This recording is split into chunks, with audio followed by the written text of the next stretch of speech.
Thank you for joining us once again. This is Tony Victoria TV.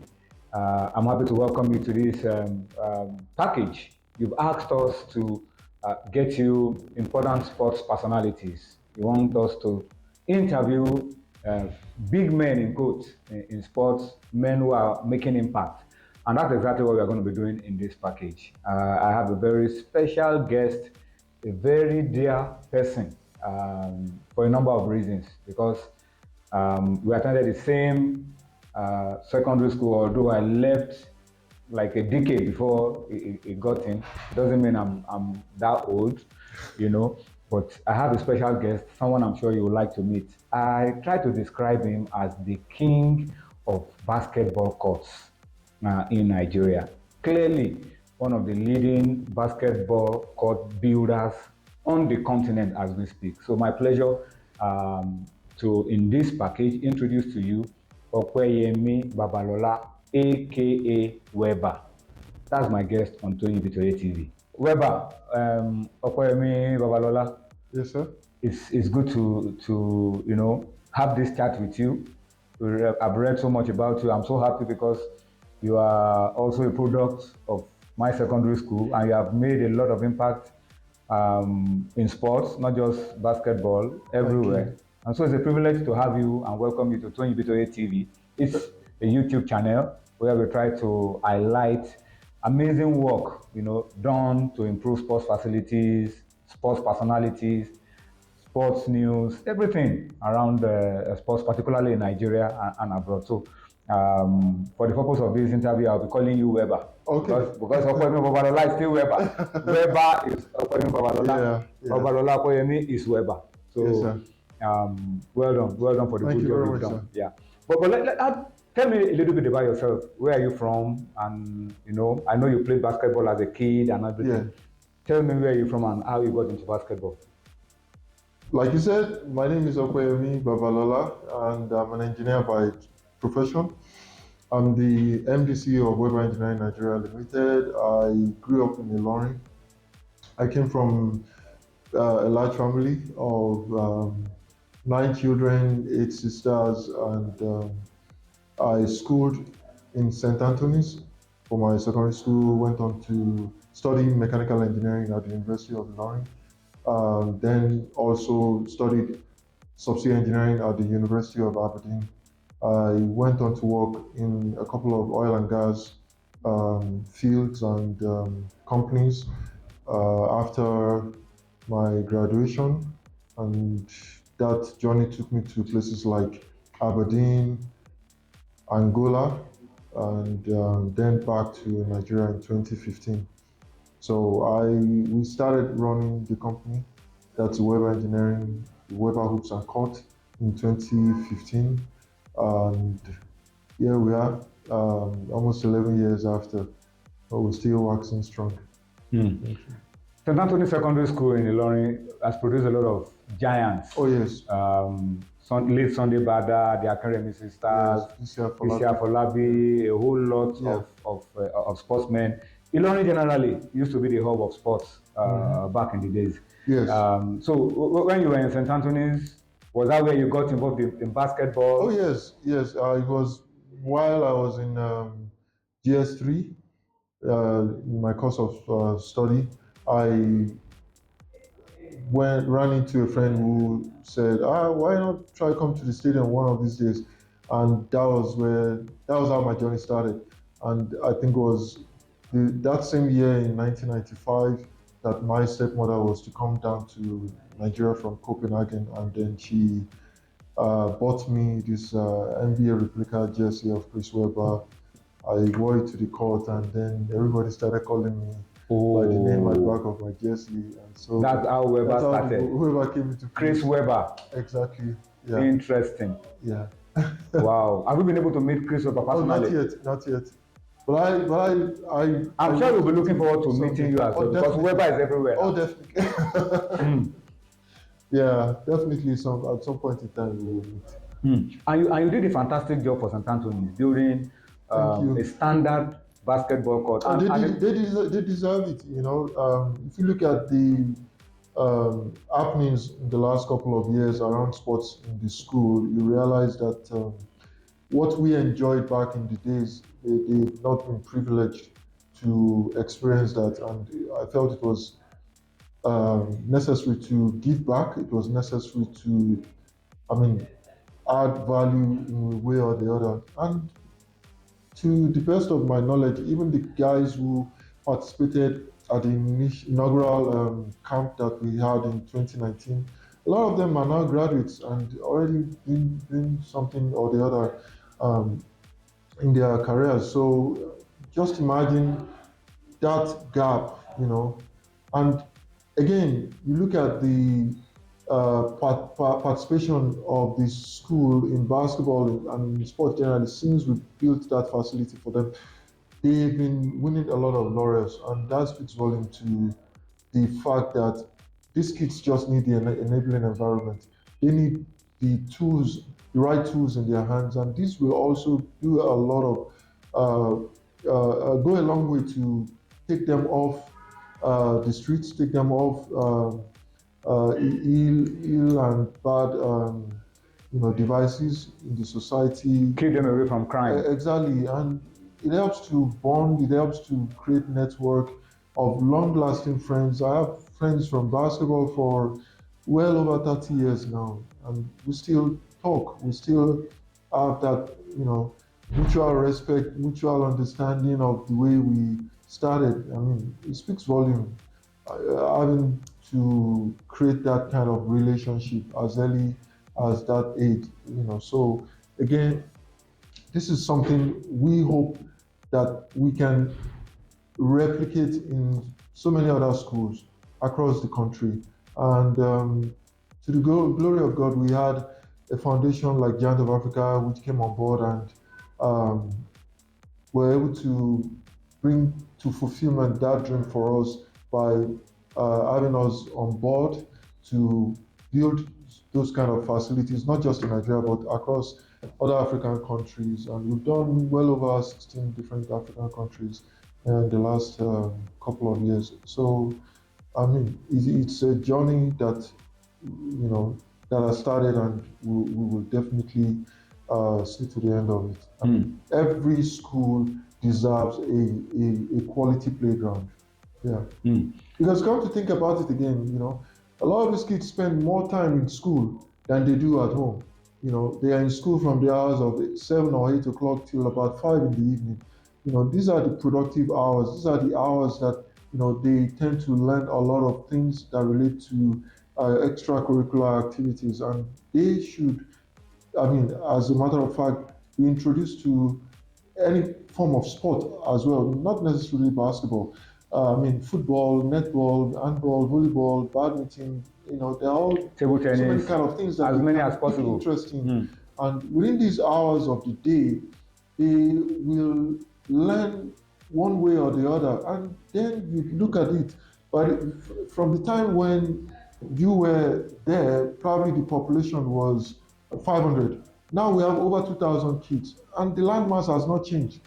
The playground has even diminished. So we are really under pressure to, make these facilities available. We should actually be um, creating multiple playgrounds for them right now, and even providing the ones that are suitable for all weather. I mean, indoor facilities. But I know we will get there. Well, this is a good place for us to pause. I know you've been enjoying the video and you don't want to stop, but just pause for a bit, a few seconds. This is the time for you to subscribe to this channel. So, subscribe now, click on the notification, like, and share our videos. The rest of the interview and the rest of the video continues. You've built facilities everywhere in and outside of Nigeria. Yes.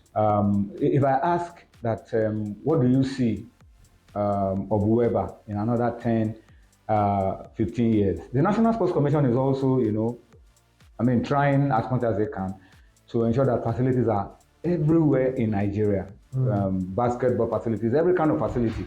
Is that something that is also part of the vision that you have, that in the next 10, 15, 20 years, whereby is able to, impact a lot of schools, particularly in rural areas with these facilities, because you don't know whether Yeah, where the next talent will a come Michael from. Jordan could be in one village in Exactly, Nasarawa or exactly. in one town in Kogi. Yeah, yeah. I mean, um, we are doing our best to see to the growth of the development of sport infrastructure, and sports facilities across the country. However, this has to be funded, not just by the government. We also need to see how we partner with corporate bodies to help to revamp some of these moribund courts and facilities. And we also have tried to bring in some charity around this, in terms of foundations to help in assisting and putting smiles on the faces of the athletes. However, it is not something that I feel a single company can, uh, Do alone. carry on in totality, because you have enormous. We have so many schools across the country, both in the north, in the south, in the east, everywhere. Um, Putting also into consideration the fact that basketball is not the only sport that people want to play or participate in. So we actually need more companies like Weber's to come on board to do AstroTurf pitches, to do indoor Tennis facilities, courts. swimming, you name it. I always take an example from my school back in Aberdeen. We had an Olympic size, world class facility back then when I was in the University of Aberdeen, and we could always go in to play a sport, and then the next sport would come in for their own practice. Using the same facility. We always had a timetable, set, and I feel there will come a time in Nigeria when we will have that kind of situation, because every child deserves one form or the other of an extracurricular activity, especially sports. All right, let's talk about the sports that you love. That's basketball. What drove you into basketball? What made it It was my height. I was already 6'5" or 6'6" about the time I was in GS3. So that naturally, was the giveaway, and I had to join the team in Ilorin, the Kwara Falcons, under the tutelage of late Coach Steve Onishola. And from there, I went on to play for Dodan Warriors in Lagos, played for Shellpec team in Aberdeen, and played for all the schools I attended at the same time. And yeah, so here we are today. We're still in sports. We're still running, but now we're running the business of sports. Yeah. I mean, before I allow you to go, Weber, can you tell us about the journeys, the highs, the lows? Because I'm sure there have been occasions where you felt like, I'm giving up. I'm not doing this anymore. But then you just decided, no, I won't give up. I'll push. I'll keep pushing until you're here where you are right now. Yeah. So, I mean, in 2018, I had a spine surgery, and it was really a low moment for me, because I was really between two worlds, whether I should keep, whether I should stay alive or I should go the other way. And really, God put me through that test, and eventually, with all the prayers and support, I was able to come out of that situation. A lot of lows at that moment. You know, the chances were 50-50. Doctors told me all manner of crazy stories. I could be quadriplegic after the surgery. It could go either way, and the challenges were there. There were times when I would have doctor's appointment and the hospital were on strike. I would have reactions to drugs and all manner of things. But thank God we're in a better place today, and we give all the glory to God. Let me allow you to speak to the youth of today. What message will you be passing across to them, the young ones? Maybe you should also talk to administrators, everybody involved in the sports ecosystem. What message will you be giving them at this point? Yeah, so for me, I always want to preach the gospel of sports to every young individual out there, because the way we are built here in this part of the world, it's an amazing opportunity that God has actually endowed in us. Not so many people or races in this world have the kind of structure and build that we have, and that's why you see a lot of Nigerians excelling in so many sports.